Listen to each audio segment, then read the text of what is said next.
bilan des réformes, que ce soit au plan politique, institutionnel, ou même dans d'autres domaines.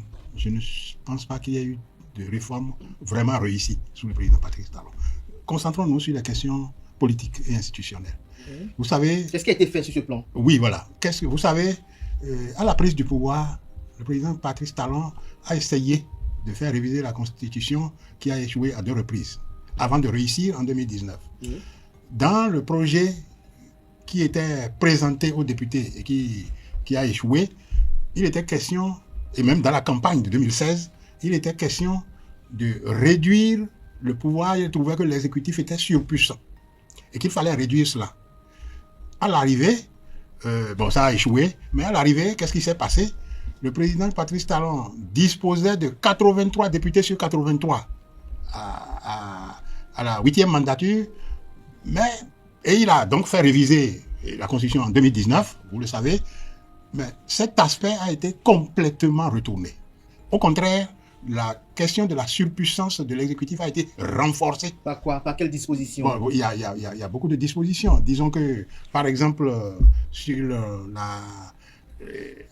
au niveau de la justice, comment on appelle ça, le Conseil supérieur de la magistrature. Vous voyez comment ça a été fait? C'était la composition. La composition du Conseil avec l'entrée massive de l'exécutif dans ce Conseil supérieur pour, en réalité, tenir la justice en main. Vous avez vu... C'est l'impression que ça vous donne? C'est l'impression que ça me donne, et c'est ce qui s'est passé en réalité. Vous avez vu comment, par exemple, la Cour constitutionnelle a été, quand elle devait être remplacée, il y avait en place, au Parlement, c'était déjà, je crois, la 9e législature, il y avait l'UP, le BR, les démocrates. En tout cas, comment est-ce que par ruse, puisque la loi dit, il faut que ce soit le Parlement désigne un certain nombre et il fallait la majorité qui désigne un certain au prorata de leur nombre et la minorité parlementaire. Vous avez vu que pour bien s'accaparer de la Cour constitutionnelle, avoir la même mise sur la Cour constitutionnelle sans faille, UPR et BR, qui soutiennent tous le président de la République, se sont présentés comme majorité et minorité parlementaire, excluant les démocrates du jeu politique. Au moment des faits. C'est une ruse, tout simplement, qui confirme que dans ce domaine-là, le désir, c'était de s'accaparer des institutions, et ça s'est fait comme ça, à ce niveau-là aussi. Bon, il y a beaucoup de choses, oui. Voilà. Alors, et puis, vous avez suivi à l'instant Eugène Azatassou qui dit que le chef de l'État qui a promis quand même réduire considérablement la surpuissance du président de la République en a au contraire beaucoup plus profité. Si on doit résumer un peu sa première intervention. Merci beaucoup. C'est la perception du doyen Eugène Azatassou dans ses œuvres et manœuvres politiques. Ces 2 amis, mais qui se retrouvent, n'est-ce pas, de bord opposés. Et je voudrais rappeler à l'attention du président Eugène Azatassou que quand le président Patrice Talon est venu, avec ses idées, des idées même qui ont été discutées parfois dans des cercles, n'est-ce pas, de politique, c'était de réformer la mandature de notre constitution, à l'intérieur de nos constitutions. La mandature présidentielle. Instaurer le modèle unique. Le modèle unique. Et il avait suggéré, d'après les analyses qui ont été faites et qu'il a épousées, que s'il manque de rigueur dans la gestion de notre gouvernance, dans la gouvernance du Bénin, c'est parce qu'il y a 2 mandats. Et il y a concurrence du chef de l'État, il y a concurrence, n'est-ce pas, du chef de l'État, avec, n'est-ce pas, le peuple, dans la quête d'un second mandat. Et que c'est ça qui fait, et nous le savons tous comme le doyen Azatassou, que lorsque les chefs d'État sont en quête d'un second mandat, ils subissent la loi, n'est-ce pas, des différents partis politiques ou ce que je peux appeler des ancêtres, n'est-ce pas, des enceintes politiques. Ou même parfois de la population, si tu n'as pas réalisé tel dans mon village votera contre toi. Et on a vu il est élu pour ça. Et les leaderships se créaient au sein des villages, au sein des arrondissements, etc. pour dire, eh bien, si vous donnez quelque chose à notre arrondissement, eh bien, nous allons vous soutenir. Et c'est ainsi aussi pour les partis politiques qui transformaient leur mandat en une marchandisation des marchés du pouvoir. Et on a dit, ah bon, comme c'est ainsi, le chef d'État ne peut pas utiliser toute la rigueur qu'il faut. Il a suggéré donc qu'on aille à un mandat unique de 7 ans. Ouais, j'étais à l'hôtel Azalaï Hotel. J'y étais. Et non seulement, malgré que, en dépit de ce que je ne sois pas député à l'Assemblée à cette époque, j'avais été invité par le président de l'Assemblée nationale de l'époque, Adrien Mbedi, Maître Adrien Mbedi. Et j'étais là. Mais nos amis, tout le monde, après les concertations, tout ça, ils ont dit non. Si le président Talon veut faire un mandat, il n'a qu'à faire son seul mandat et partir. C'est à partir de là que tout est parti. C'est-à-dire, qu'est-ce qui est parti de là? Oui, ça veut dire qu'ils ont refusé, la classe politique, avec les forces sociales, La classe politique a rejeté le projet politique. rejeté cette proposition. Eh bien, comme la proposition est rejetée, bon, la Constitution dit, eh bien, tout candidat à la présidentielle ou tout président, tout élu à la fonction de la présidence de la République peut bien faire 2 mandats. Je crois. Alors, En dehors de ça. à partir de là, il y a un autre fait que je rappelle. Toujours à cet atelier ou à ce chose-là, on avait proposé également à ceux qui représentaient l'opposition à l'époque d'amender certaines dispositions dans tel sens. Nos amis, ils ont refusé. Quoi? Et à la clé de ça, à la suite de ça, lorsque il a été décidé de former de grandes formations politiques à partir de la fusion des petits partis politiques, si je puis m'exprimer comme ça, comme en excuse, vous qui étiez les têtes à penser des FCBE, vous avez rejeté la proposition, tout comme mon ami Candide Azamen. Alors, or, si nous entrons, je ne veux pas faire de la science à un doigt, dans la théorie des mécaniques, de la mécanique, vous savez que lorsque, là où il y a les grandes machines, les grands moteurs, s'il y a des petits moteurs qui se hasardent, ils vont être broyés. Donc, c'est ça. Les moteurs, s'ils sont à Qui leur broie place, qui? Qui a broyé qui Allez, dans les s'ils sont à leur place, Non, il ne peut pas être petits moteurs, les petits moteurs aideront les gros. Puisque nous sommes sur une autoroute. Pour mieux comprendre votre métaphore. Pour mieux comprendre votre Nous sommes sur une route. Oui. Les uns ont accepté coaliser leurs forces dans des formations politiques beaucoup plus dodues, beaucoup plus. Là, on parle de la réforme du système partisan. Nous sommes d'accord. Les autres ont refusé. Ils ont dit que nous restons comme ça. Ils restent comme ça, comme d'autres. Mais lorsqu'on a mis le jeu, lorsqu'on a ouvert le jeu électoral, mais ils ne se sont pas retrouvés. Ce n'est pas que le président Talon a rusé, a fait ceci. Mais vous ne pouvez pas tenir devant de grosses machines mises en place comme l'Union progressiste. Ah, c'était une comme- grosse machine, l'Union Mais progressiste. c'est de grosses machines. Ah, ok, je Mais ne savais vous pas. savez, quand vous Je prenez... croyais que Non, c'était- je viens, je termine.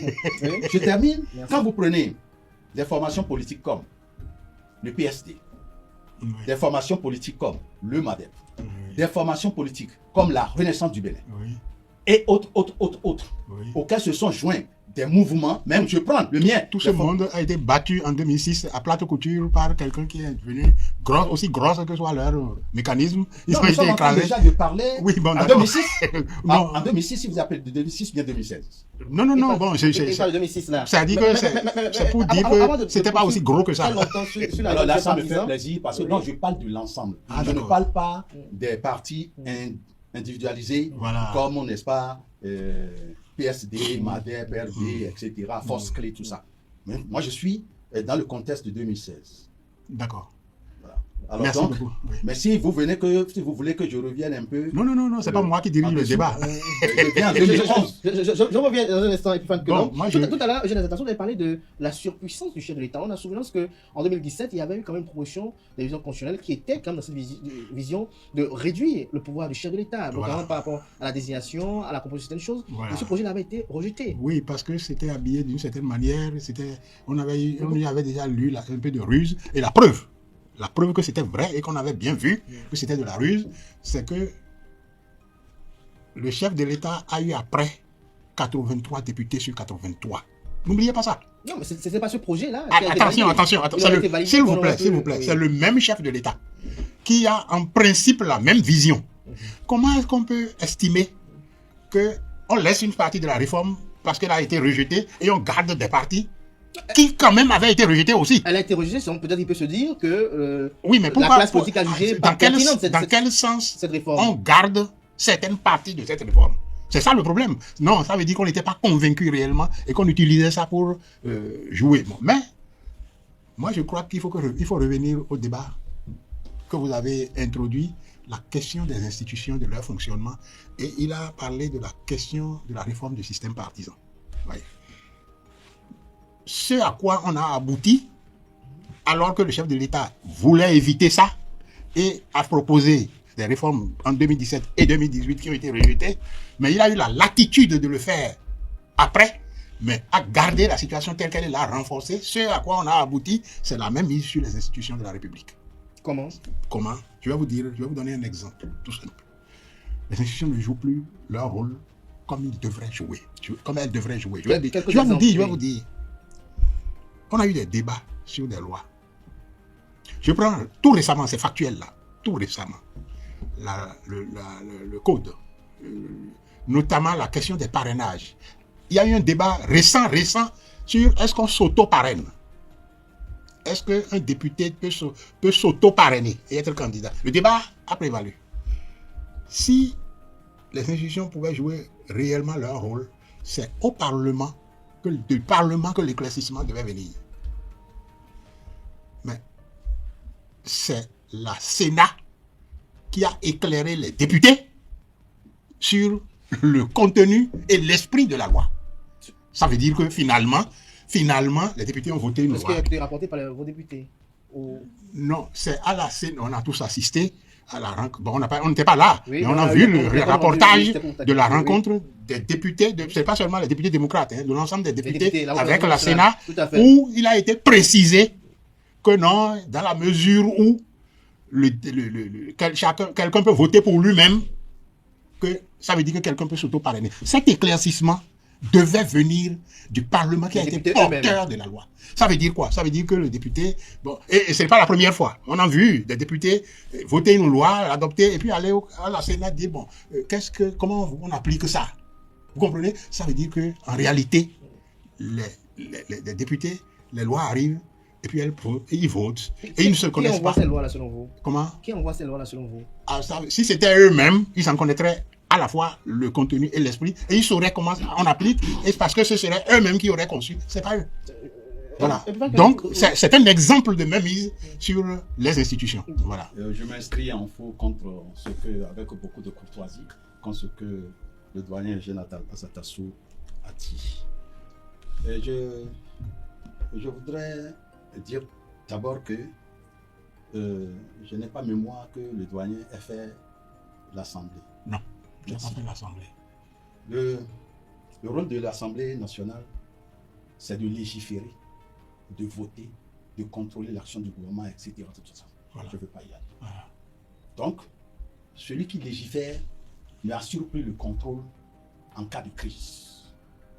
Donc, c'est-à-dire que lorsque une disposition de la loi prise par l'Assemblée nationale est querellée, l'Assemblée même ne peut plus s'auto-saisir pour vouloir expliciter. Il lui est interdit. Ah bon? Il faut s'adresser aux juridictions compétentes ou aux structures compétentes pour pouvoir éclairer la lanterne, n'est-ce pas, des personnes qui mettent la disposition. Et bien que nous, on a en face de nous quand même un parlementaire qui n'est pas des moindres au regard de votre parcours politique. On sait que les parlementaires, pour la plupart du temps, ce qu'ils font de très bien, ce sont les lois électorales. Comment comprendre que des parlementaires puissent rédiger, concevoir une loi électorale et attendre des explications d'une institution de la République? C'est comme ça l'organisation administrative. C'est comme ça ailleurs et par le passé. Partout dans le monde. J'aurais bien compris la chose si c'était moi, un individu quelconque qui me présentait devant la Sénat, et je l'ai déjà fait plusieurs fois. J'ai écrit à la Sénat pour dire comment vous comprenez ça. Je serais compréhensible si c'était moi. Mais que des députés. Ceux qui ont lu le texte. Ceux qui ont lu et qui l'ont adopté. Ceux qui ont conçu le texte et qui l'ont adopté. Que ce soit eux-mêmes qui se présentent là-bas pour se faire expliquer. Monsieur l'honorable, vraiment. Non, je vous dis, je suis désolé. Non, pas du tout. Pas du tout. Ils sont dans leur rôle. Ils doivent rester dans leur compartiment compartiment Couloir. législatif. Ça dit, ils ont pris une loi, ils l'ont votée, ils en connaissent les essences, etc. Mais lorsque les dispositions viennent à être querellées, ils se remettent tous, soit à la Cour suprême, soit à la Cour constitutionnelle, soit aux structures. Même s'ils se remettent à la Sénat, comme la Sénat n'est pas une institution de juridiction, eh bien la Sénat jouera son rôle en adressant cette question à la Cour suprême ou à la Cour constitutionnelle pour en recueillir, n'est-ce pas, les réponses idoines. C'est comme ça. Donc, ça dit, on ne peut pas être jugé parti. Mais sur la question du parrainage dont tu as évoqué tout à l'heure. Alors, moi, je ne suis pas venu encore sur la question du parrainage. Donc, Ok. si vous me laissez, Ok, allez. mon douanier a parlé longuement. Alors, maintenant, il a essayé d'étayer, n'est-ce pas, son argumentaire par la question du parrainage, parce que c'est ça qui a amené les gens, et c'est la Sénat qui dit, C'est dans la mesure, un exemple. dans la mesure où, dans la mesure où un électeur peut voter par lui-même, c'est bien ça, hein? Est-ce qu'un député ou un maire parrain peut s'auto-parrainer, par exemple? Je viens là, puisque la réponse donnée par la Sénat, c'est ça que le doyen est en train d'expliquer. Pour Non, dire c'est que le fait que le ce fait- soit la Sénat qui explique aux députés. aux députés. Oui, c'est ça que je La veux Sénat, certainement, je vous ai dit, je suis très sûr que lorsque la question est arrivée à la Sénat a renvoyé la question à la juridiction compétente, Cour suprême, on leur a donné la réponse et qu'ils ont certainement servi. C'est comme ça que ça va se passer, parce que la Sénat n'est pas à même, bien que nous soyons devant un code électoral, la Sénat, si ils ont même, n'est-ce pas, des personnes habilitées à expliquer, mais ils ne pourront pas remplacer la Cour suprême ou la Cour constitutionnelle. Ils ont reçu ces explications de là-bas. Ou alors, vous voyez, il nous est arrivé des fois, quand même en député, nous ne nous entendions pas, eh bien, nous demandons au directeur législatif, à l'Assemblée, il y a un directeur, nous sommes d'accord, nous lui demandons, le président de l'Assemblée lui demande de saisir la Cour constitutionnelle pour nous expliquer ce qu'il y a. Nous écrivons les lois, mais vous savez qu'il y a des choses qui nous échappent. Nous écrivons bien les lois, mais une fois que la loi tombe sur la table, n'est-ce pas, des juges ou des magistrats, eh bien, une virgule que vous avez placée, auquel vous avez donné un sens, ils donneront un autre sens. Mais est-ce qu'à ce niveau-là, ça ne veut pas dire que le texte a été mal libellé? Non, parce que vous savez, quand les députés votent, quand la loi est déposée, il y a le circuit administratif. Il y a le directeur des services législatifs qui a toute une équipe qui reprend la forme, etc., la formulation, et on appelle les députés qui ont initiateur de cette loi, on les appelle, on leur dit, bon voilà, est-ce que nous sommes dans la même visée que vous, etc. Donc, c'est bien corrigé. C'est rare que ça échappe parce que quand nous sommes maintenant en séance, il est loisible aux députés de faire des amendements. De faire des amendements. Alors, pour progresser par rapport au fonctionnement des institutions, simplement on est retourné à Eugène Azatassou. Vous l'avez suivi à l'instant, qui estime Non, que c'est les ça. institutions ne fonctionnent pas véritablement Non. bien par rapport. Je pense que je voudrais dire, comme il a dit, tout est parti du fait qu'il a dit le chef de l'État, en promettant de réduire la suprématie de l'exécutif, a finalement renforcé ça. Donc, et je lui ai dit, ce n'est pas là où on est tombé qu'on regarde, c'est là où on a cogné la pierre qu'il faut regarder. Lorsque les discussions se faisaient à l'hôtel Azalaï, mais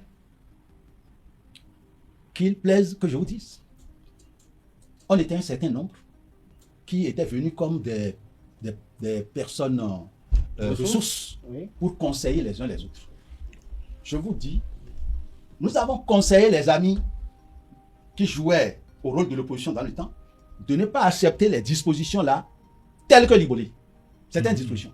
Et je m'en veux, j'étais ensemble avec Topanou, Le professeur le professeur, Professeur le Brice, Topanou, c'est ça, oui. non? Non. Victor Topanou. Victor. Topanou. On était les deux. On disait des choses. Mais les gens ne nous prenaient pas au sérieux, ils disent bon, des trucs comme ça. Nous, on sait ce que nous voulons faire. Ce qu'ils voulaient faire, c'est après que nous avons compris. C'était quoi? Ce qu'ils voulaient faire, ils voulaient d'abord les jetons de présence à cet atelier ou à ce show-là. Ils à ce étaient déjà séminaire. présents. Oui, ils voulaient Si c'est les jetons, ils les avaient déjà. Ah non, ils ne les avaient pas, ils voulaient les jetons de présence, ils voulaient les enveloppes. Ah, c'est quoi cette Non, affaire? Non, laissez. Oh Oui, non, oui. là, vraiment. Ils voulaient les enveloppes. Je ne rentre pas dans le secret. Hein. Et Non, ils vous ont- y êtes déjà. Le secret. Et finalement, qu'est-ce qu'ils ont dit? Quand ils ont fini là, ils sont venus en ville, ils ont voulu soulever le peuple contre les dispositions législatives, contre les lois. Ah bon? Et ce leçon n'a pas marché. Quand ça? Parce que ce qu'ils ont oublié politiquement, lorsque un nouveau régime arrive, c'est difficile que vous souleviez tout de suite le peuple contre, n'est-ce pas, le nouveau régime. Merci à vous, Fan Colom. On va comprendre. Non, moi, le point, c'est que des choses ont été proposées. Ça a été rejeté avec ce qui dans les procédures normales, ça a été rejeté. Vous aviez après la latitude de tout faire revenir. Si vous y croyez vous-même, si vous saviez vous-même que c'était ça qu'il fallait, vous aviez la latitude parce que vous aviez 83 députés, 100% des députés. Et par conséquent, si vous considérez que dans ce que vous avez proposé là, certains ont été rejetés, donc vous acceptez que c'est rejeté. D'autres, vous les prenez et on aboutit au contraire de tout ce que vous avez dit. Ça veut dire que bon, ça ne vaut pas la peine. Si un changement profond avait été effectué en 2019, il faut partager la parole. Vous ne serez pas les mêmes à dire quelque part que...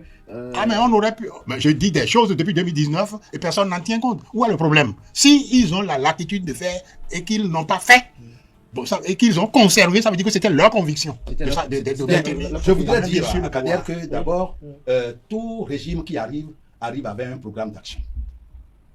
Et il retrouve en place un certain nombre de dispositifs qui peut être nostalgique, qui peut se révéler nostalgique à l'action que le régime a définie. Oui. C'est le cas. Et c'est le cas que nous voyons. Vous voyez ce qui se passe aux États-Unis aujourd'hui avec Trump et ce que avait laissé Joe Biden.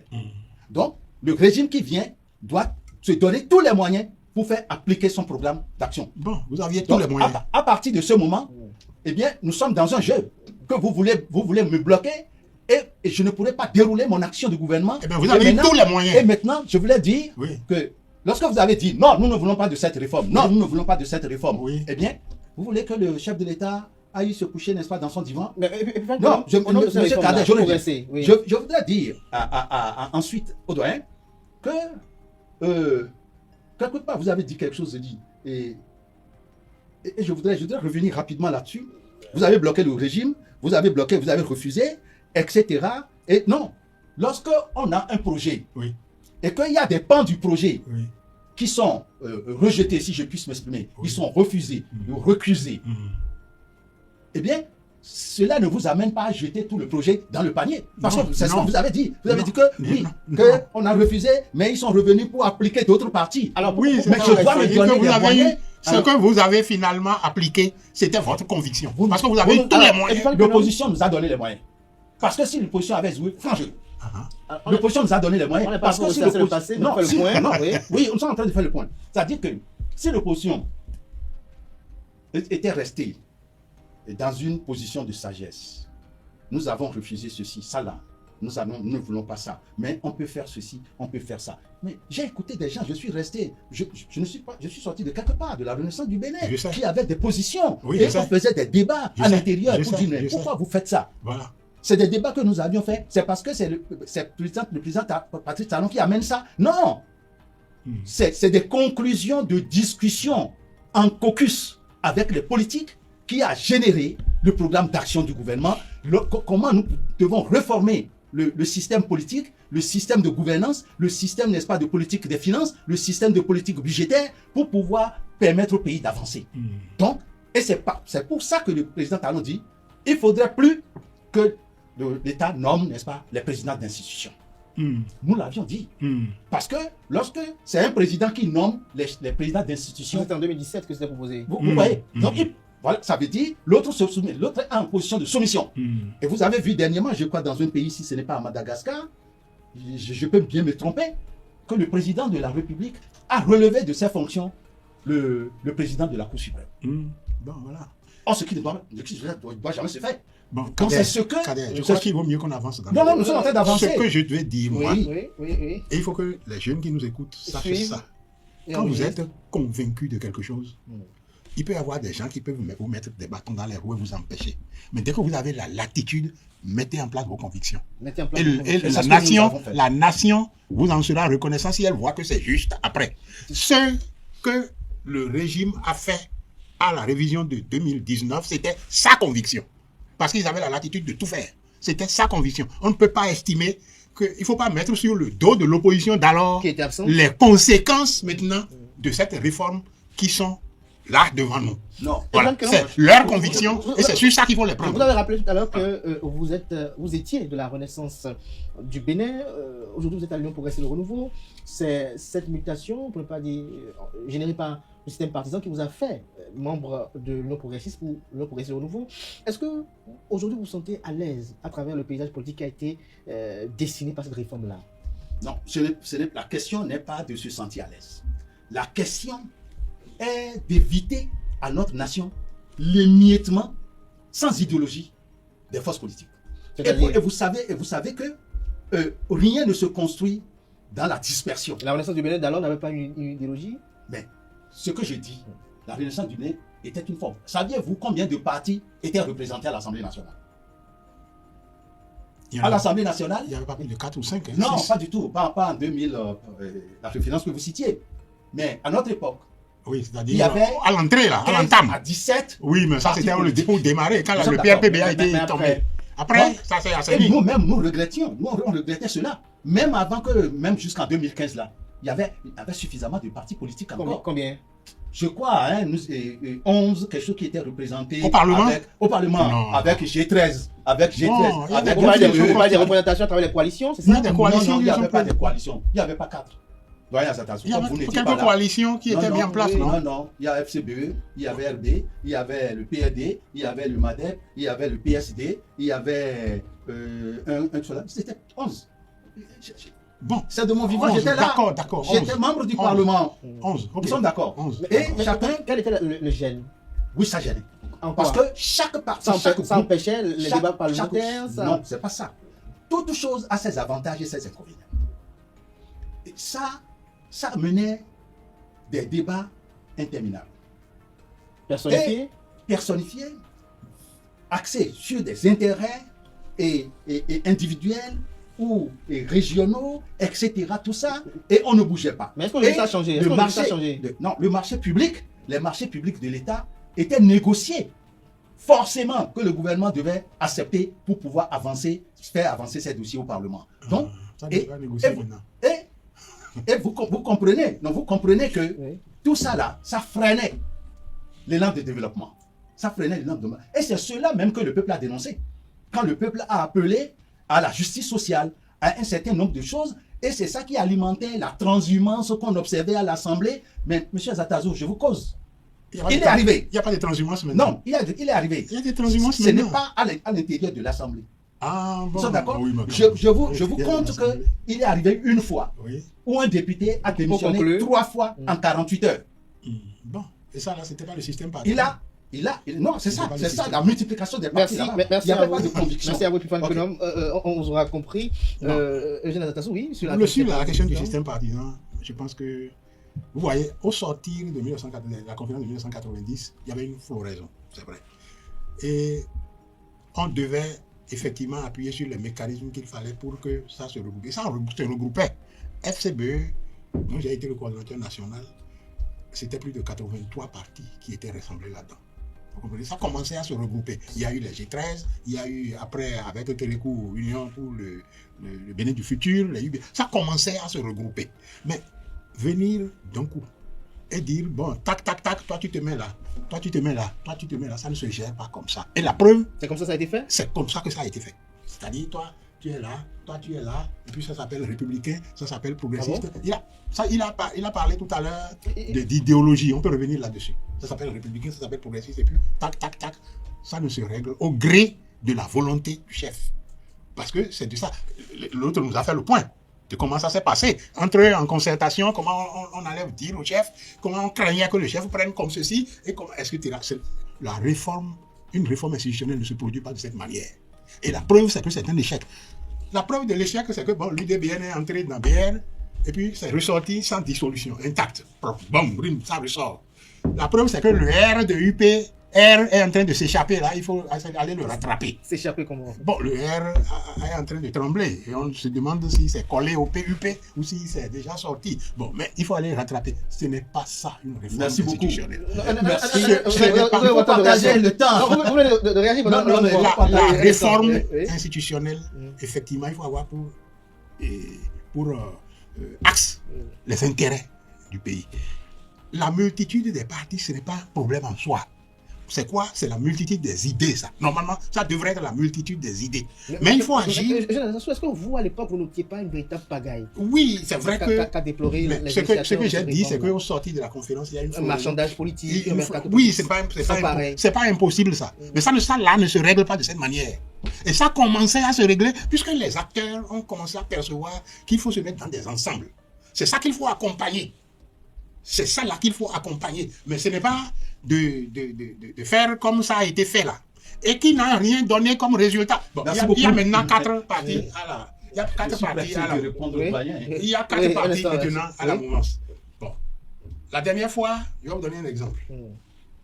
Face à nos inquiétudes sur le code, face à ce que nous percevons comme perspective sur l'application de ce code, nous avons décidé, au niveau du cadre de concertation des forces politiques de l'opposition, d'écrire aux différents partis de la mouvance et de les rencontrer parce qu'il s'agit de la nation.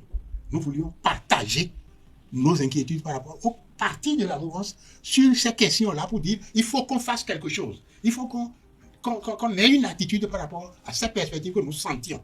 On peut se rencontrer et se dire merde, c'est pas grave. Mais nous voulions ce rapprochement. Nous avons écrit aux 4 UPR, non, je ne veux pas oublier le R, faites attention, UPR et BR et RN n'ont pas daigné nous répondre.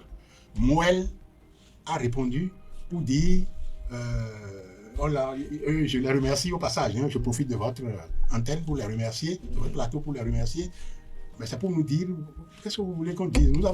Il y a le chef de la mouvance. C'est lui que vous deviez rencontrer, ou que votre chef devait rencontrer. Alors, c'est quelle réforme du système partisan, ça? Qu'elle remet au centre deux hommes politiques. Le chef là est dans quel parti? Justement, on va aborder cela. Auquel on nous a renvoyé là. Lui, il est dans quel parti? On va aborder cette question des chefs là. Voilà, merci. De la mouvance et de l'opposition.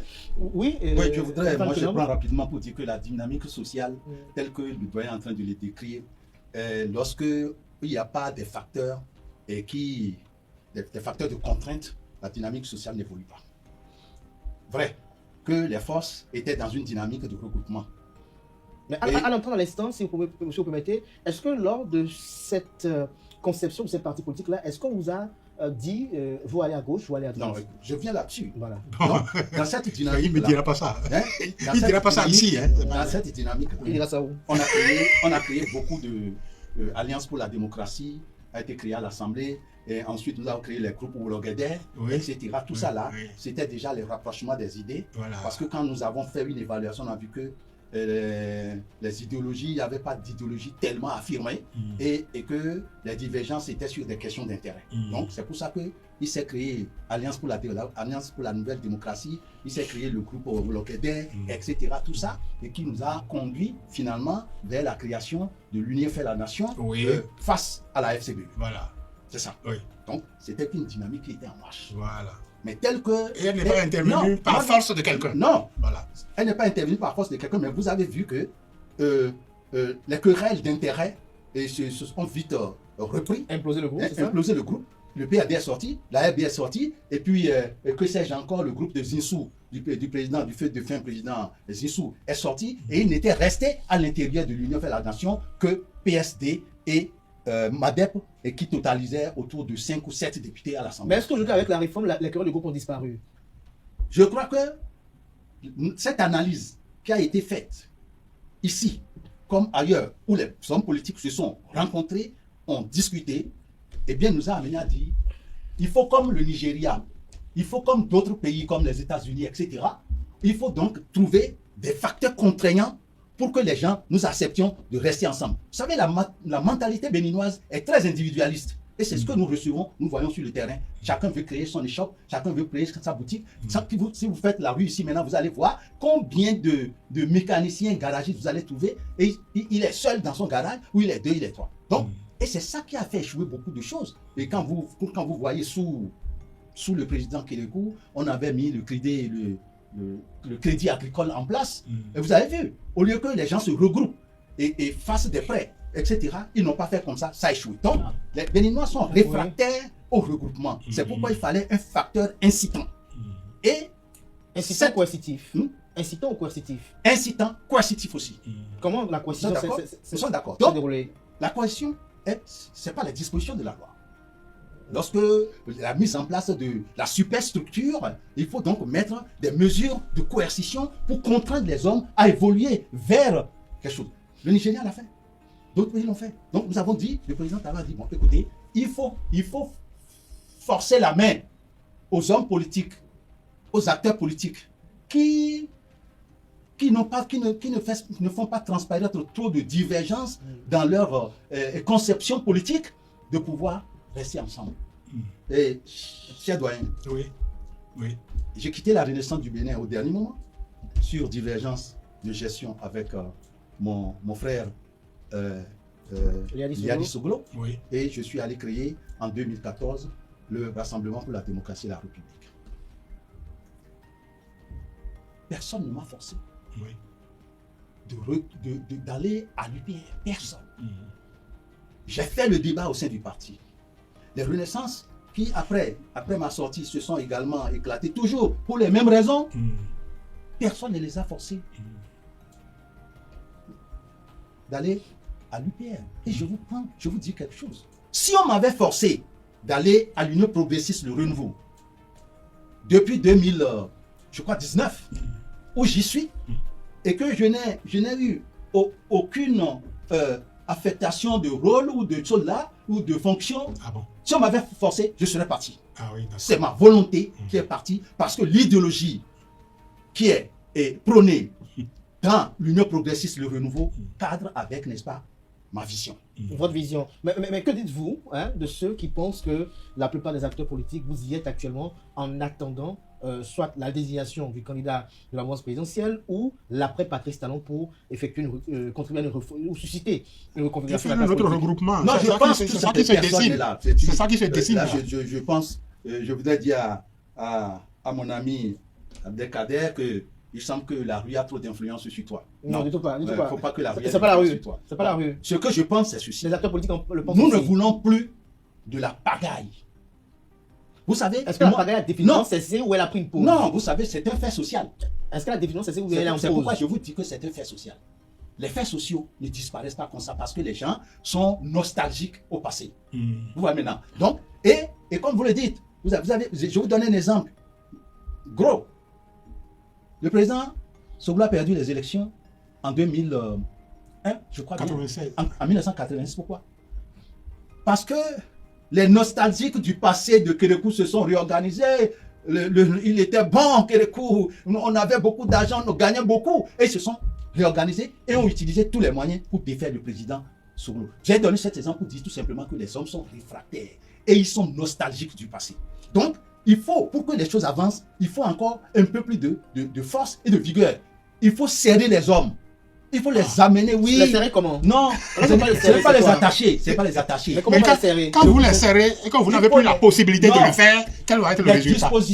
Les dispositions législatives sont là. Elles sont coercitives et avec le temps, on avance. Bon, est-ce que vous pensez que les États-Unis vont revenir en arrière? Pensez que vous, l'organisation des élections, n'est-ce pas, en Europe, reviendra en arrière? Moi, j'ai fait une étude. Pour conclure. Comment les élections se passaient dans l'Europe traditionnelle. Et donc, nous étions à cette étape. Et vous savez comment les élections s'organisaient dans l'anarchie, le désordre, donc tout cela.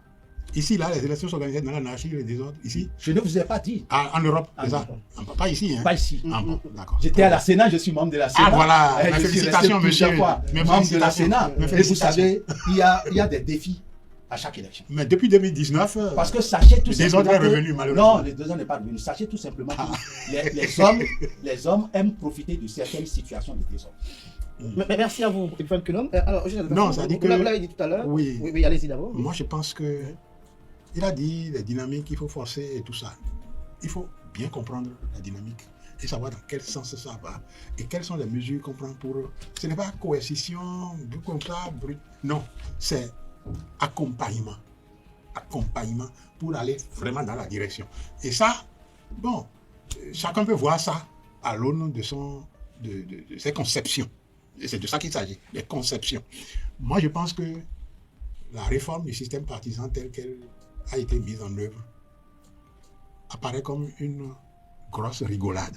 C'est-à-dire que on en dit il faut réduire le nombre de partis politiques. Ma vision, moi, c'est que lorsqu'on se fixe au départ un nombre de partis à avoir, c'est une conception à la pensée unique, une concession à la pensée unique. C'est ça ma vision. Parce qu'un parti politique, c'est une conception, ça devrait être une conception de la société et de la nature, une façon de concevoir le développement du pays, de l'Afrique et du monde. C'est ça. Et ça là, il peut y en avoir beaucoup. C'est pas grave. C'est dans les débats que ça va s'engranger, se mettre ensemble. Et c'est ce débat qu'il faut favoriser. Quand vous les mettez ensemble d'autorité, que vous étouffez les débats, ils attendent tranquillement.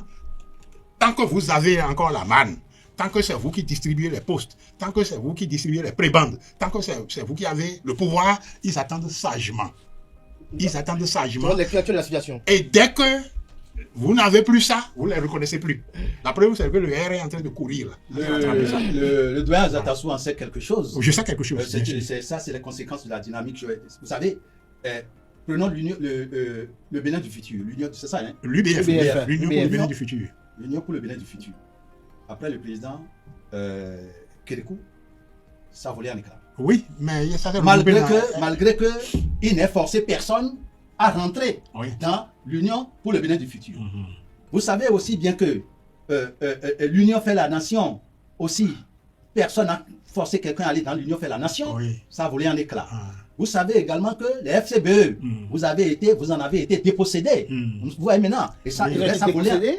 Non, c'est eux-mêmes, pas eux-mêmes. C'est bien ce qu'il dit. Pas eux-mêmes. On ne peut pas se déposséder de soi-même. Vous êtes dépossédés parce que c'est un de vos membres qui a pris, nous sommes d'accord, qui a évincé son chef pour prendre. Alors, en résumé, c'est des faits sociaux.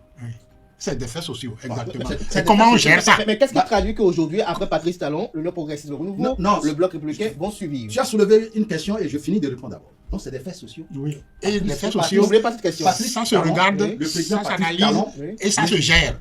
Ne s'est assis nulle part pour dire, honorable Kwenom Epiphane, allez là-bas. Comment il s'appelle, Victor Topane. Vous n'avez pas suivi l'intervention de... Non.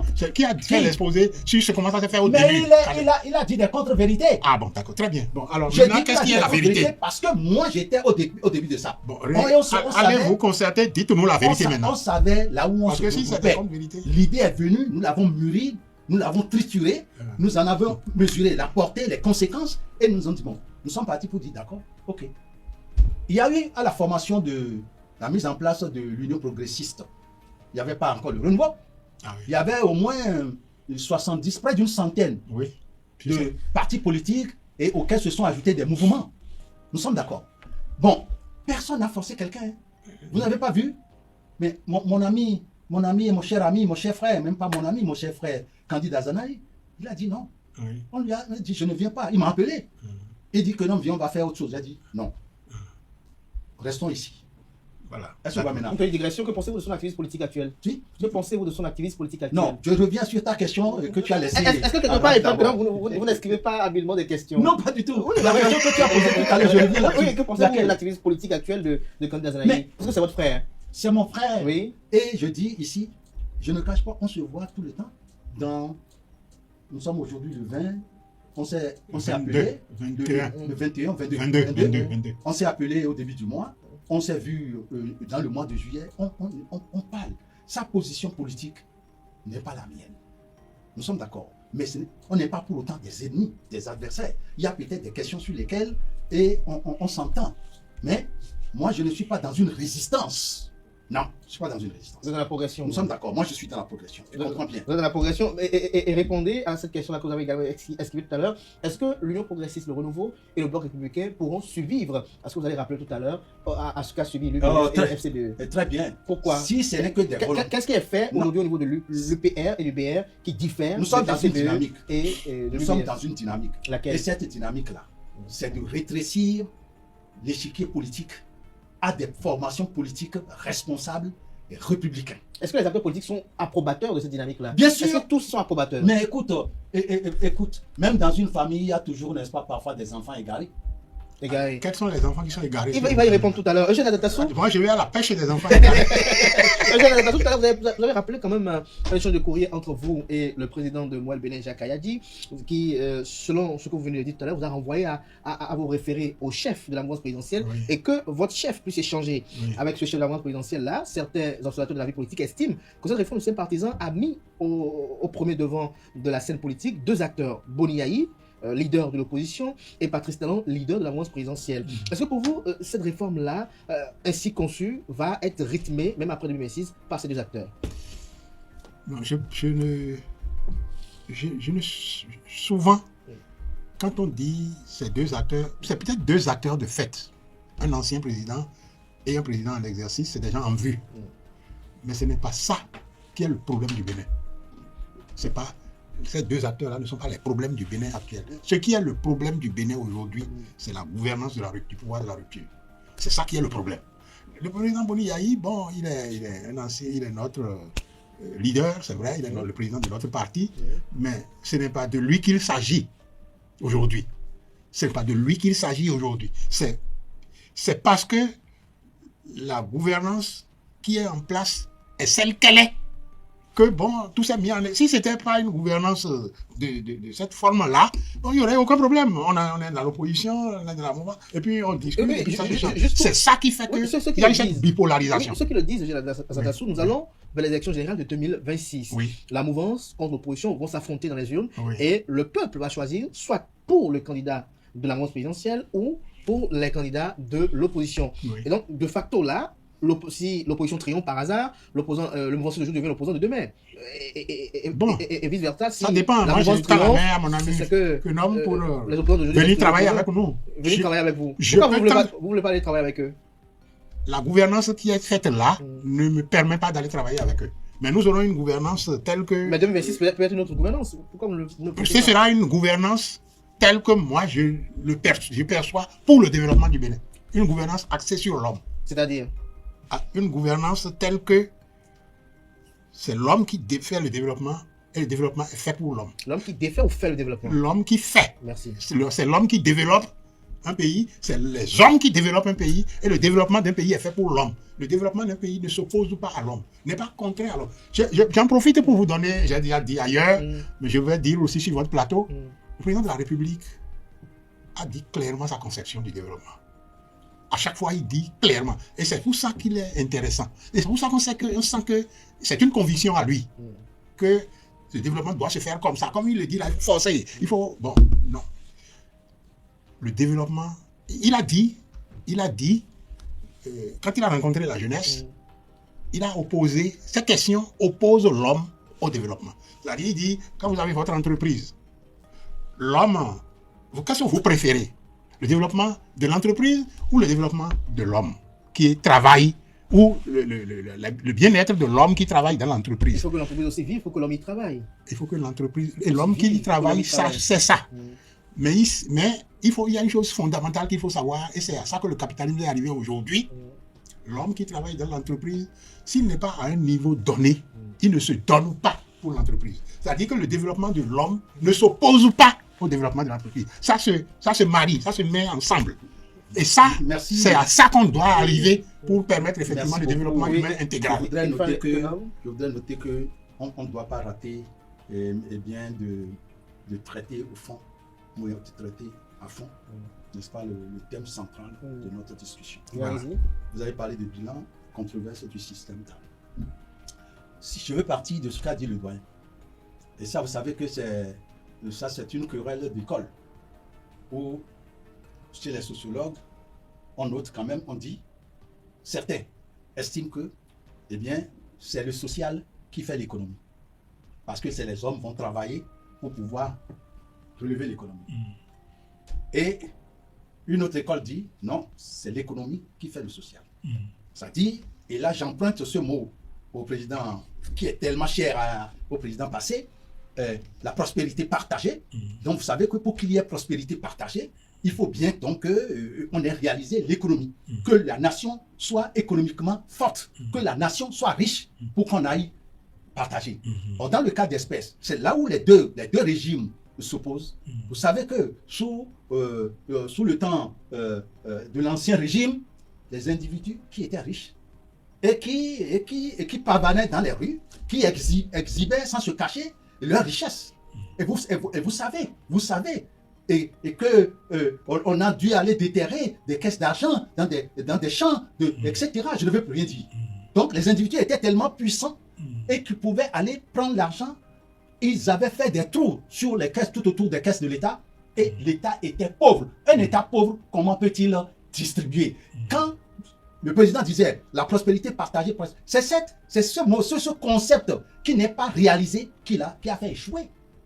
Okay, Ah, le président Yahi n'a pas échoué. Non, mais là où il a échoué, là où le président Boni Yahi, Le président Boni Yahi n'a pas échoué, oui. parce que nous sommes des hommes politiques. Il a fait deux mandats, il devait partir. Je hein. dis, là où il a échoué, c'est parce que lorsque le président Boni Yahi a proposé et soutenu un candidat, ce candidat n'est pas passé. Ah non, c'est le peuple qui choisit. Non, ce n'est pas ça. Et on a fait Quand maintenant les choses l'expérience. sont- quand Le les peuple choses- choisira autre Quand chose. les choses sont bien faites, Hein? eh bien, la proposition du chef de celui qui est là, la proposition, les gens, le peuple n'est pas aveugle. Le peuple voit. Oui. Nous sommes d'accord, le peuple voit. Oui. Et là, ça veut dire, le candidat, je ne vais pas parler de dauphin, mais celui qui est proposé, soutenu, vous n'avez pas vu dans les autres pays. Dans quel Ça, pays? ça se passe comme ça. Non, pas Et puis, nécessairement. que- Alors, pas je nécessairement. reviens maintenant pour dire, vous avez parlé des réformes politiques. Là où, au lieu qu'on reste dans des questions subsidiaires pour vouloir juger, revenons la réforme de la gouvernance. Parce que quand on a parlé des réformes politiques, il y a d'abord la réforme de la gouvernance. Et je veux noter avec mon douanier qu'aujourd'hui, nous avons un gouvernement resserré, compact, concentré sur la mission républicaine. Et vous savez bien que nous avons des ministres et qui sont là depuis 5 ans, 6 ans, 7 ans. Alors que- 9 ans, même 10 ans pour Oui, d'autres. alors que sous le régime passé, même les ministres, on les remplaçait 3 mois, 6 mois, 8 mois, etc. Ça n'assure pas. Oui, Je vais vous Cela- dire- je vais Non. vous dire pourquoi ça s'est passé non, comme non, ça. cela n'assurait pas la continuité Là, il y a juste tout à de l'heure. l'État Oui. et cela ne permettait pas l'efficacité de la gouvernance. Et je continue pour vous noter que la gouvernance actuelle, elle est axée sur la rationalisation des facteurs de productivité économique. Ah bon? Savez-vous? Vous savez bien, Quoi? le système agricole. Oui.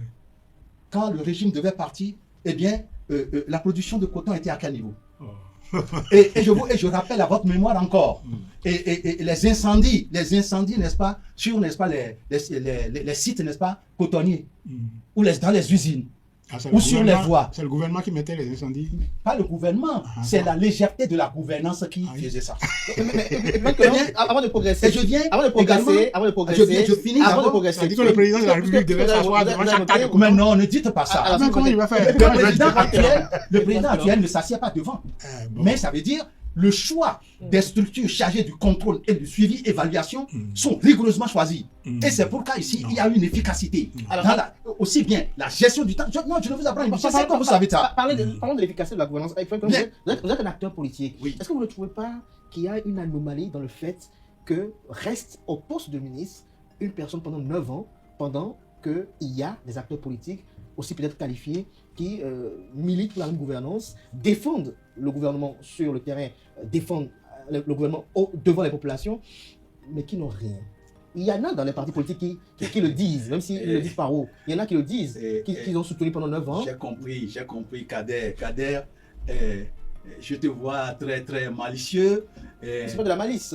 Et tu dis, écoute, dis Vous plutôt. n'en avez jamais entendu Non, parler? non, écoute. Est-ce que dans les partis, vous n'avez jamais eu ces aveux? Ces aveux Nous devons changer de de mentalité. déception à ce niveau-là, Non, nous devons changer de mentalité. de mentalité.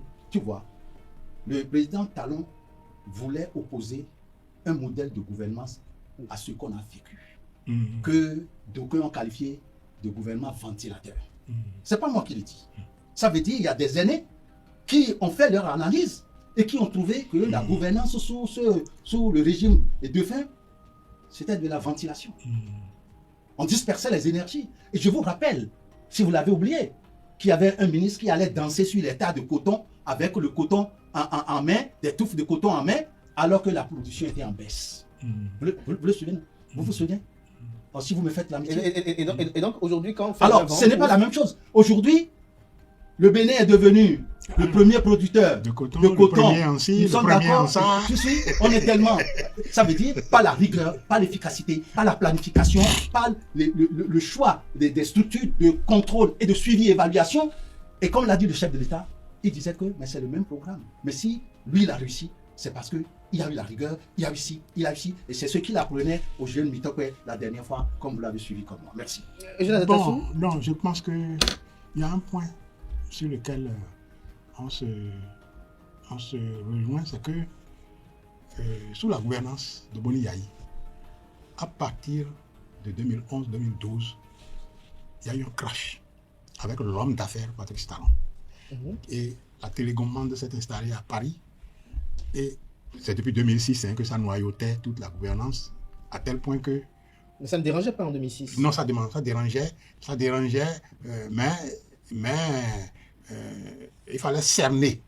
Il fallait des résultats pour que ça soit cerné. C'est après que les résultats du port ont permis de comprendre, les résultats du port, les résultats du coton, ont permis de comprendre que la télécommande de Paris s'engraissait sur le dos du peuple béninois. Et le chef de l'État de l'Atalor s'est dit, bon, on est des amis, mais je ne peux pas accepter ça. Vous comprenez? Et c'est ça qui a provoqué le crash. Le crash étant intervenu, toute la gouvernance était constamment noyée. La preuve, c'est que la plupart de ceux qu'il dit on a changé, on a fait ci, la plupart sont là-bas maintenant. Ils sont tous là-bas, pratiquement. C'est la même chose. C'est-à-dire que la gouvernance de Yayi a été complètement noyautée par cette querelle, par des gens qui étaient soudoyés, tout ce qui était pris. On n'a pas l'impression qu'on n'en a pas fini jusqu'à aujourd'hui. On n'en a pas fini. Et ce que moi je pense, c'est que la question n'est pas une question de se partager.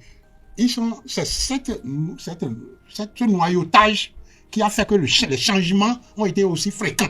Vous comprenez? Mais eux, ils ont voulu aller dans le sens contraire. Quand un responsable est à un poste jusqu'à une certaine période, il n'est plus imaginatif. Ah bon? Oui, c'est comme ça. C'est-à-dire qu'il faut absolument que, je ne dis pas qu'il faut trop changer, mais il faut quand même changer d'une certaine manière pour que d'autres viennent exercer leurs compétences, leurs imaginations, leurs idées sur le poste. C'est comme ça que ça devrait pouvoir se faire. C'est-à-dire faire exactement l'opposé de ce qu'on a provoqué sous le gouvernement Yayi.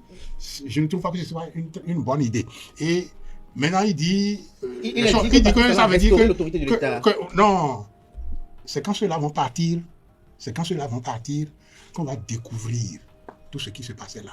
C'est comme ça que ça va se passer. C'est parce que là maintenant, la gouvernance est faite effectivement d'une certaine manière avec une certaine... Rigueur? Non, une certaine opacité surtout.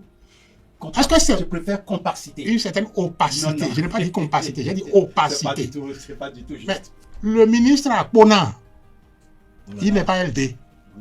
Il n'est pas démocrate. Le ministre Akpona, il n'est pas démocrate. Il est le ministre de tutelle de l'endroit dans lequel il dénonçait les malversations. C'est-à-dire c'est la personne qui devait savoir ce qui se passe. Il est en plus compétent pour le faire parce que c'est un auditeur. Et il a dit qu'il y a siphonnage de milliards. Maintenant, bon, on ne sait plus. On l'a enlevé et puis ça a eu des tractations et puis on ne sait plus. Maintenant, c'est quand ils vont partir là. Vous l'avez écouté? Je l'ai écouté. Vous avez écouté également les conclusions? J'ai écouté les conclusions, mais les conclusions de la commission d'enquête, Akpona, la commission d'enquête a conclu d'une certaine manière. Mais je dis, on est sous un régime d'opacité. Vous comprenez? Et par rapport à ça, moi je crois mieux à Akpona, qui ne s'est jamais dédié.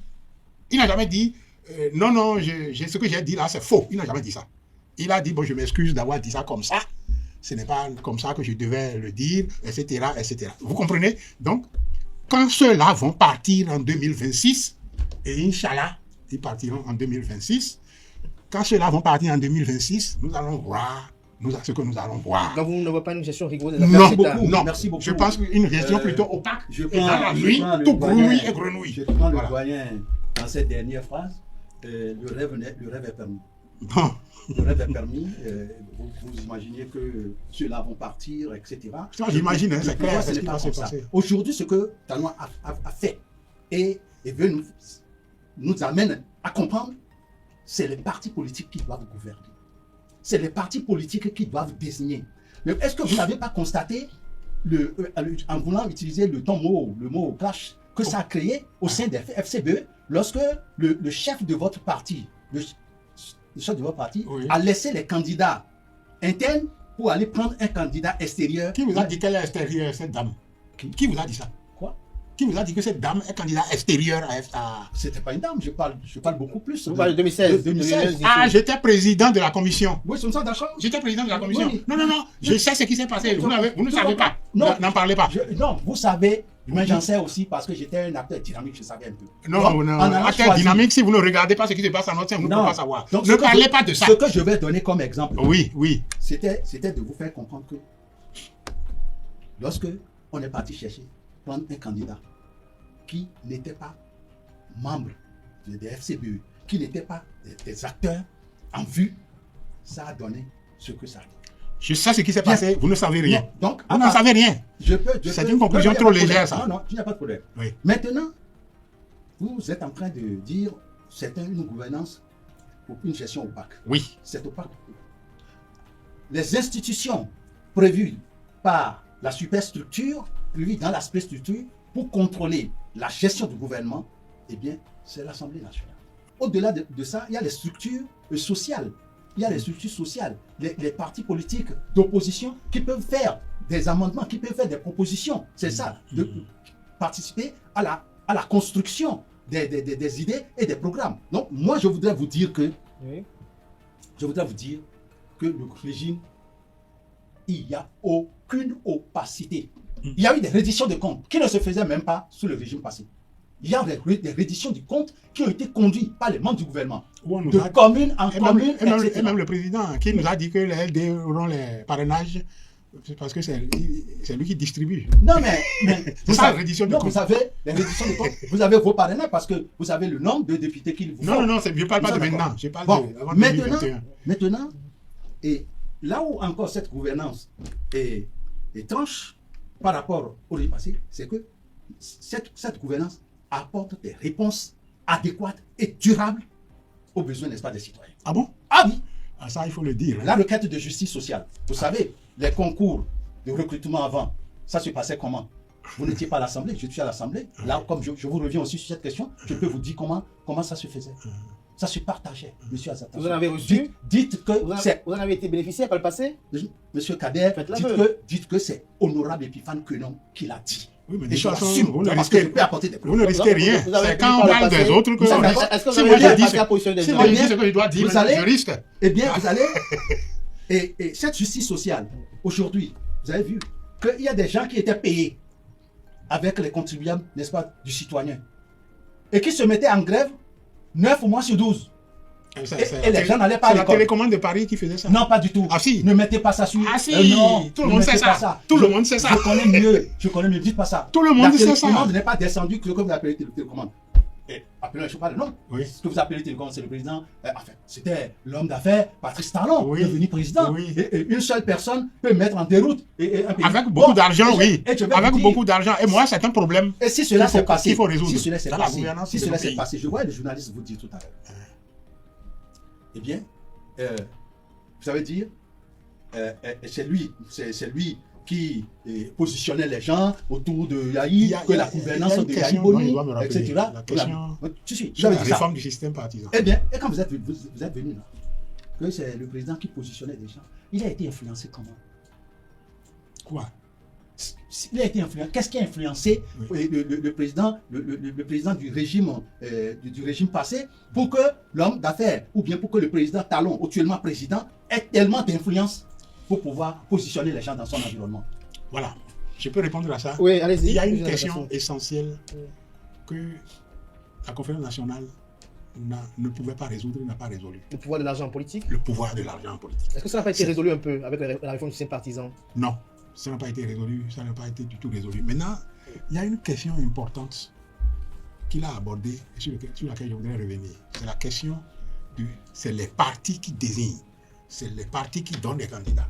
C'est un aspect de la réforme. C'est pas mal que ce soit des partis qui désignent. C'est pas mal. Sauf que Sauf que ça a été fait mécaniquement. Et C'est-à-dire tout ce qui est fait mécaniquement, ce n'est pas bon en général. C'est votre conception. Non, tout ce qui est fait social et qui est fait comme ça mécaniquement n'est pas bon. Je vais vous dire pourquoi. Mais c'est bon quand même. Je vais vous dire pourquoi. On est dans une situation où les partis existent. Les partis, c'est eux qui animent la vie politique. C'est eux qui peuvent mettre des structures en place partout dans le pays. On leur fait obligation même de ça. Ils animent la vie politique, ils ont un programme, on leur fait obligation d'en avoir, d'avoir une idéologie, ils doivent déposer au ministère de l'Intérieur, et puis ils font ça. Mais le moment venu, quand ils présentent des candidats, un individu qui n'a aucune de ses prérogatives arrive et leur souffle le pouvoir. Ça veut dire quoi? Ça veut dire que ces partis ne surveillent pas leur adéquation avec les aspirations des populations. En d'autres termes. En d'autres termes, Oui. une réforme, Oui. si elle est faite pour que le parti surveille son adéquation avec les aspirations de la population, Oui. ce n'est pas en supprimant la possibilité pour des gens extérieurs de se présenter et en obligeant les populations à ne voter que pour les gens des partis qu'on peut mesurer la qualité de ces Mais est-ce que aspirations. la loi ne permet-elle pas à ce qu'un candidat lambda puisse candidater avec le soutien Maintenant, non. des, Maintenant, non. le soutien En principe, non. des parrains des partis politiques? C'est Non, possible. là, c'est Non, sûr. je pense que le Kader, j'ai bien compris vers où. On casse le thermomètre vers où pour ne va pas mon doyen, mesurer. le doyen Azatassou. Non, ça dit qu'aujourd'hui, comme on le dit là, vous faites la politique, vous refusez de faire la politique, et la politique vous fait. Et Si vous faites de la politique- pour clarification, il est Non. même possible qu'on ne soit pas militant d'un parti politique, Non, mais c'est qu'on ça, ait je viens. le parrainage pour Je candidater. viens là, je viens là, Oui. je viens. Et c'est ça qui On me a fait fait- dire que on est presque à la fin. si vous n'êtes pas, vous voulez faire de la politique, vous rentrez dans les structures qui sont créées, qui existent pour faire la politique. Si vous voulez faire les affaires, vous restez donc dans le jeu ou dans le milieu des affaires. Ça veut dire, si je veux faire de la politique, eh bien, j'entre dans un parti politique ou je crée un parti politique. Si mon parti politique peut subsister, peut rivaliser et me donner gain de cause, tant mieux. Mais je ne peux pas dire que je suis libre de moi-même. Je viens de l'extérieur avec des caisses d'argent que, n'est-ce pas, les amis ou bien les milieux mafieux m'ont donné. Et je viens seulement, je débarque et je dis je suis candidat et je prends la tête du pays sans avoir une définition des besoins exacts, n'est-ce pas, des citoyens, sans avoir un programme d'action, etc. Je débarque, je prends le pouvoir, et c'est quand je prends le pouvoir maintenant que je commence par dire, voilà ce que je veux faire, je rassemble. C'est ça que nous voulons refuser. Et vous êtes d'accord avec moi. Donc c'est là où nous mène aujourd'hui la réforme du système partisan. Il faut que, parce que vous, au sein de l'aide démocrate, moi, au sein de l'Union progressiste, le renouveau, eh bien, chaque jour, nous nous voyons, nous confrontons nos idées, nous développons nos conceptions, et nous pouvons savoir qui est à même de faire le job, et celui-ci n'a pas. Il peut y avoir plusieurs, mais nous pouvons nous accorder pour dire, ok, toi, tu vas être devant, et tout ça. Mais on ne va pas laisser seulement quelqu'un venir de l'Asie, quelqu'un venir de ceci, et il est candidat, il commence par perturber l'électorat politique en partageant des choses, de l'argent par-ci, par-là. C'était un désordre. Convenez avec moi. Hein? Merci. Tous vous avez partagé. Oui, c'est vrai. Bon, Chacun. donc c'est pas lui, c'est pas eux seuls. Non, c'est pour dire aujourd'hui Ça dit que que- nous avons accepté qu'on améliore le système partisan, qu'on améliore le système de fonctionnement des acteurs politiques et que nous conduisons la République vers, n'est-ce pas, un cap de bonne espérance, vers un cap n'est pas de bonne Le gouvernance. président Soglo Mais est merci venu à avec vous. des valises d'argent pour que ce soit lui qui soit pris Non. dans la conférence. Je reviens. Le président Talon est venu Non, avec non, des non, valises non, non, d'argent. non. Si vous parlez du président Soglo, Et du président Talon. vous remontez en 1990 et le président Soglo venait de finir. Ça veut la dire Banque quoi? mondiale. Ça Non, veut non, dire non. que le président Soglo venait si de finir la vous, Banque si vous, mondiale. si vous On était- réformez les on partis était à la pour être à recherche même de l'oiseau diriger, rare. il faut permettre que ceux-là continuent pour qu'on puisse mesurer le progrès des Nous partis sommes, dans la on conscience. était à la recherche de Si, l'oiseau rare. oui, C'est ça, oui, comme ça, c'est qu'a comme ça. fait, n'est-ce pas, du président Soglo. Soglo, Merci, le premier Irfan ministre, n'est-ce pas, de Kenom. Renouveau Alors, démocratique. Oussama, à la Et fin, j'ajoute, oui, le président Oussama, à la Talon fin. n'est pas venu avec des valises d'argent. Il était déjà, comme vous l'avez même insinué tout à l'heure, Il le était président- dans la valise d'argent. il était Déjà un- dans l'argent. un des acteurs autour de Ah. Yahi Boni. Merci à vous. Eugène Azatassou, pour conclure, quelles sont vos espérances pour 2026? Dans le 2026, il faudra que le pays renoue avec sa démocratie. Il faudra que le pays renoue avec ses libertés. Il faudra que le pays renoue avec une vision du développement qui met l'homme au centre du développement. Et il faut que le peuple béninois se mobilise, que les acteurs se mobilisent, s'organisent pour que cela puisse se faire. On a déjà passé le cap une fois à la conférence nationale. On est capable de repasser le cap une fois en tenant compte de la situation actuelle et en s'organisant.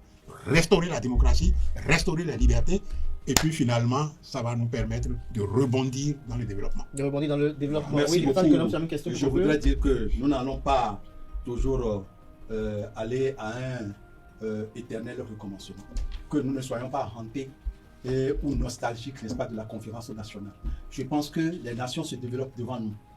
Et sans aller à la conférence nationale, ou bien ils sont passés une fois à la conférence nationale et le chemin de développement, leur chemin est tracé. Je crois bien que aujourd'hui, quand je vous disais tantôt que les réformes ont permis des réponses adéquates aux besoins des citoyens, vous avez crié. Et je vous ai cité en exemple la requête de justice sociale qui est énorme. Je vous dis également la requête, n'est-ce pas, d'amélioration, n'est-ce pas, du cadre de vie. Pourquoi vous regardez toujours la gouvernance Yahi? On vous demande ce que vous avez fait. Vous dites toujours Yahi n'a pas fait ci. Vous savez, vous devez. C'est pas Moi, possible. je n'ai jamais prononcé le nom. Non, vous n'avez pas. Mais c'est la même chose. Non, Quand vous dites. pour respect au président Oui, d'accord. de la nation. Là, je vous tire un Voilà, doigt. je ne veux pas. Le respect, Mais c'est vrai. seulement je suis Vous faites des en observations. position de faire des constats et de pouvoir présenter deux facettes pour que nous voyions que les choses se sont bien passées aujourd'hui, se passent bien aujourd'hui. Et Pratiquement parce que- hier, ça vous le dites. Non, pratiquement hier. Nous sommes Comparativement d'accord. hier. Merci. Hein, la requête d'amélioration de la qualité de la vie, vous voyez tout ce qu'on pouvait faire dans le temps et que nous on disait à l'Assemblée. Hein, les bassins qui produisaient, qui sont devenus des nids de moustiques. Et vous pensez que ça. Donc aujourd'hui, tout ça a été assaini. Tout ça a été assaini. Il n'y a pas plus de l'assainissement- moustiques. Oh, vous en produisez certainement. Merci à vous. Et puis, pas notre nom. Donc c'est pour dire. Moi, il y en a qui me piquent tous les soirs. C'est pour Merci dire- à vous. C'est pour dire qu'il y en a moins maintenant. Dans Ah bon? cette- Les bassins ont été assainis. Vous voyez tout ce que vous avez laissé là. Vous voyez comment c'est devenu joli de voir. Je voyais certaines images passer sur la télévision. Est-ce que si on fait un retour en arrière, est-ce que ce n'est pas bon? Merci à vous, Epiphane Kenom. Vous êtes élu pour progresser, pour aller plus Nous loin allons aller. que les Et autres. pour finir, les perspectives Epiphane pour Kenom, 2016, là, nous vous ferons vous des- excédez le temps. je voudrais dire tout simplement que les électeurs patientent, qu'ils gardent leur calme. Oui, bien sûr, ils vont garder leur calme, élections- mais ils vont asséner le coup qu'il faut le moment venu. Les élections vont se passer dans la quiétude totale, Oui. dans la sécurité et dans une transparence. Voilà. Le meilleur Transparence. gagnera parce que On nous va veiller gagnons. à ça. Merci à vous, Epiphane Kenom. Je Le meilleur rappelle gagnant, que et c'est nous vous qui êtes nous allons gagner. ancien Ah, vous êtes député, le vous êtes militant et membre du bureau politique du Parti politique Union Progressiste de Renouveau.